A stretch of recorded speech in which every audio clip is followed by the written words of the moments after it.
नमस्कार मित्रांनो, तुमचं माझ्या यूट्यूब चॅनेलमध्ये स्वागत आहे. व्हिडिओला सुरुवात करण्यापूर्वी लाईक करा, शेअर करा आणि सबस्क्राईब करा. तर व्हिडिओला सुरुवात करूया. व्हिडिओचं टायटल पाहू शकता, पेन्शनधारकांसाठी आनंदाचे वृत्त. किमान पेन्शनमध्ये चक्क 5 पटीने वाढ होणार. काय आहे पाहू आपण सविस्तर. पेन्शनधारकांसाठी आत्ताची मोठी आनंदाची बातमी समोर येत आहे.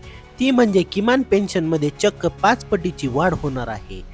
याबाबत कर्मचारी भविष्य निर्वाह निधी संघटनामार्फत प्रस्ताव तयार करण्यात येत आहे.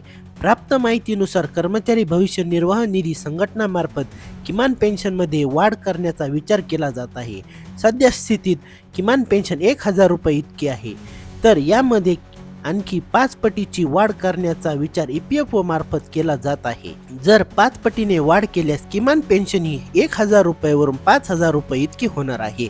खाजगी क्षेत्रामध्ये कार्यरत पगारदार कर्मचाऱ्यांना निवृत्तीनंतर दिलासा मिळावा याकरिता EPFO मार्फत नवीन वर्षामध्ये किमान पेन्शन वाढीचा निर्णय घेतला जात आहे.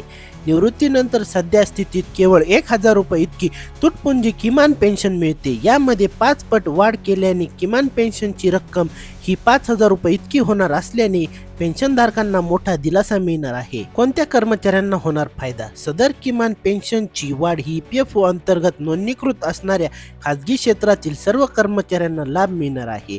तर सदर किमान पेन्शनचा लाभ प्राप्तीसाठी किमान 10 वर्षाची सलग सेवा पूर्ण होणे आवश्यक आहे. कधीपासून होणार वाढ? EPFO मार्फत सदर प्रस्ताव केंद्र सरकारकडे सादर करण्यात येणार आहे. केंद्राच्या मंजुरीनंतर येत्या अर्थसंकल्पामध्ये याबाबत विशेष आर्थिक तरतूद केली जाणार आहे.